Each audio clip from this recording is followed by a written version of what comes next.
एक बार महाभारत का महान वीर भीम, उसकी माँ कुंती आकर उसके भाई वन में स्थित गांव में एक ब्राह्मण के घर ठहरी। एक दिन कुंती ने बहुत रोने कल्पने की आवाज सुनी। इसका कारण जानने के लिए वह दौड़ कर गई तो उसने ब्राह्मण, उसकी पत्नी व बच्चों को ऐसे रोते सिसकते पाया मानो उनके कलेजे फट जाएंगे। आप क्यों रो रही हैं? कुंती ने पूछा। प्रिय बहन, ब्राह्मण ने कहा, इस घर के समीप एक अत्यंत शक्तिशाली और दुष्ट राक्षस रहता है। उसके जीते जी कोई हमारे राज्य पर आक्रमण करने का साहस नहीं कर सकता। इस संरक्षण के बदले वह एक भयंकर मूल्य मांगता है। प्रतिदिन उसके भोजन के लिए हमें एक गाड़ी भर भात, 2 भैंसे और 1 आदमी भेजना पड़ता है। अब हमारी बारी है। यदि मैं चला जाऊं तो मेरे परिवार की देखभाल कौन करेगा? हमारे केवल एक पुत्र और पुत्री है, इसलिए मैं उनमें से किसी एक को भी नहीं भेज सकता। बहादुर भीम।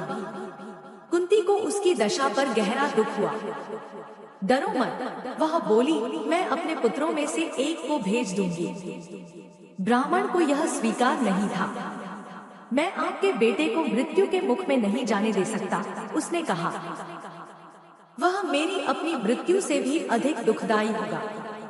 कुंती ने उसे बताया कि उसका बेटा बहुत शक्तिशाली और महान योद्धा है।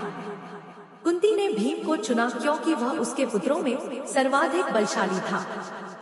तड़के ही भोजन साथ लेकर भीम निश्चित स्थान के लिए रवाना हो गया। जगह पर पहुंचकर भीम बैठ गया और कानों को बहरा कर देने वाली तथा धरती हिला देने वाली एक भीषण गर्जना करके उसने राक्षस को आकर अपना भोजन ग्रहण करने के लिए पुकारा। जब वह दैत्य बाहर आया तो बहुत जोर का धमाका हुआ और वातावरण में कालिमा छा गई। दैत्य की बड़ी बड़ी लाल लाल आंखें थीं, बाल व दाढ़ी भी लाल थे। उसके चौड़े और नुकीले कान थे और मुंह इतना बड़ा था कि एक कान से दूसरे कान तक फैला था। जो दृश्य उसे दिखाई दिया उससे वह अत्यंत क्रुद्ध हो गया। भीम शांति से गाड़ी के समीप बैठा उसका भोजन खा रहा था। भीषण गर्जना करके वह भीम की ओर दौड़ा और उसकी पीठ पर जोर से प्रहार किया।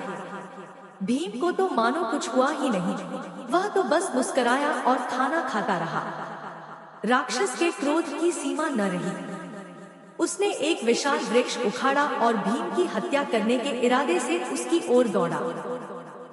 भीम ने वृक्ष को इतने वेग से वापस फेंका कि उसकी चोट से राक्षस मूर्छित हो गया। फिर भयंकर युद्ध शुरू हो गया।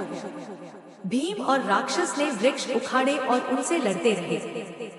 उन्होंने बड़ी बड़ी चट्टानें एक दूसरे पर फेंकी।